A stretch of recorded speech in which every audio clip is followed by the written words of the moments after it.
माति मेरा देश मुर माति मुर देश नोंथांमोना खोनागासिनो दं आरो मिथिगासिनो दङ आरो नुबोगासिनो दङ नोंथांमोननि एरियायावबो बेफोरबायदि खामानिया जाखांबाय जानो हागौ जेरै आङो भिडिअआव फिसा क्लिप देखायदोंमोन स' मुथासे हा थिंख्लियाव सोनानै हरनांगौ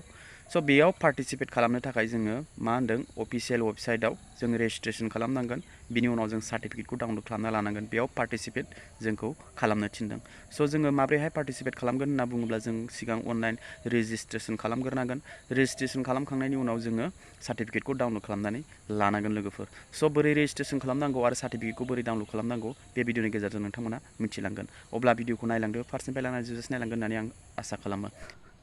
लोगोफोर बेखौ रेजिस्ट्रेशन खालामनो थाखाय जोङो जिखुनु मबाइलनि मोनसे ब्राउजार अपेन खालामनांगोन जेरै आं बेयाव क्रोम ब्राउजारखौ अपेन खालामबाय बिनि उनाव नोंथाङा टाइप खालामनांगोन मेरि माति मेरा देश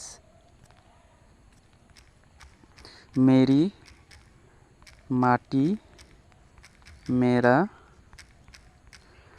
माति मेरा देश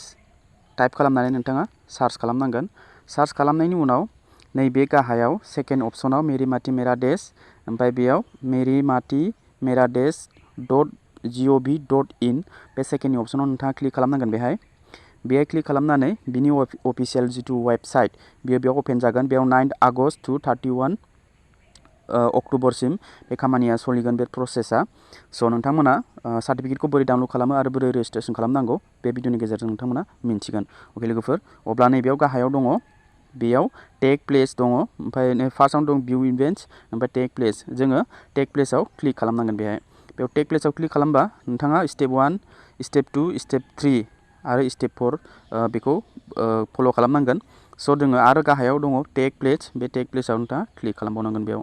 क्लिक खालामनायनि उनाव गोजौआव नुगोन नोंथांनि नाम इन्टार खालामनांगोन ओमफ्राय नोंथांनि मबाइल नाम्बार ओमफ्राय स्टेट ओमफ्राय नोंथांनि डिस्ट्रिक्ट अके बे मोनब्रैखौल' नोंथाङा फिलआप खालामनांगोन जोबोद इजि स' आं फार्स्टआवनो नामखौ होनोसै नाम मबाइल नाम्बार स्टेट ओमफ्राय डिस्ट्रिक्ट अके आं बेयाव नामखौ होनि बेयाव नामखौ होबाय आं ओमफ्राय मबाइल नाम्बारखौबो आं बेयाव टाइप खालामनोसै बेयाव मबाइल नाम्बार होबाय ओमफ्राय स्टेटखौबो नोंथाङा सेलेक्ट खालामदो नोंथाङा बबेनि स' आसाम बिनिफ्राय डिस्ट्रिक्टखौबो सेलेक्ट खालामनांगोन स' बेफोरबायदिनो नोंथाङा फिलआप खालामबायथ' फिलआप खालामखांनायनि उनाव गाहायाव साबमिटआव क्लिक खालामनांगोन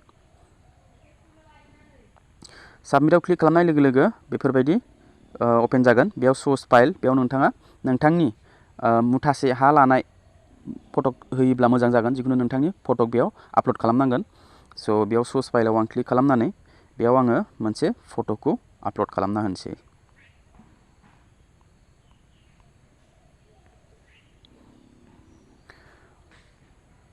अके आं बेयाव फट'खौ आपल'ड खालामबाय बिनिफ्राय साबमिटआव आङो खनसे क्लिक खालामबावगोन बेहाय बे साबमिटआव क्लिक खालामनानै बे आपल'डिं जागासिनो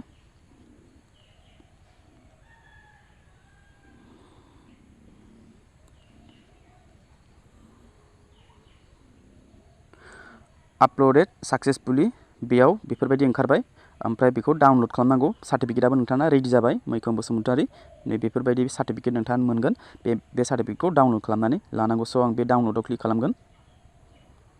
डाउनल'डआव क्लिक खालामनानै बेयाव डाउनल'ड जाबाय नोंथांमोना नायनो हागोन आं बेखौ अपेन खालामनि बेफोरबायदि सार्टिफिकेट फैगोन नोंथांनाव अके स' नोंथाङा बेफोरबायदि पार्टिसिपेट खालामनो थाखाय गोरलैयैनो अनलाइन रेजिस्ट्रेशन खालामग्रोनानै नोंथाङा बेफोरबायदि सार्टिफिकेटखौ डाउनल'ड खालामनानै लानो हागोन आरोखि अके लोगोफोर आरो नोंथांनि फेमिलि मेम्बारफोरनोबो बेफोरबायदि अनलाइन रेजिस्टार खालामनानै सार्टिफिकेटखौ बरनानै होनो हागोन अके स' भिडिअआ बेखिनियावनो लोगोफोर भिडिअखौ मोजां मोनोबा लाइक खालाम चेनेलखौ साबस्क्राइब खालामनानै बेलनि अल नटिफिकेसनखौ बन खालामना हो जाहाथे बेफोरबायदि इनफरमेटिभ भिडिअ नोंथांमोना नुबाय थानो मोनो आरो बे भिडिअखौ फेसबुकाव नायदोंबा पेजखौ फल' खालाम बिनिफ्राय बे भिडिअखौ हानायमानिखौ शेयार खालामनानै हो जाहाथे मिन्थियैफ्राबो मिन्थिथों अब्ला लोगो मोनगोन next video tata bye bye and take care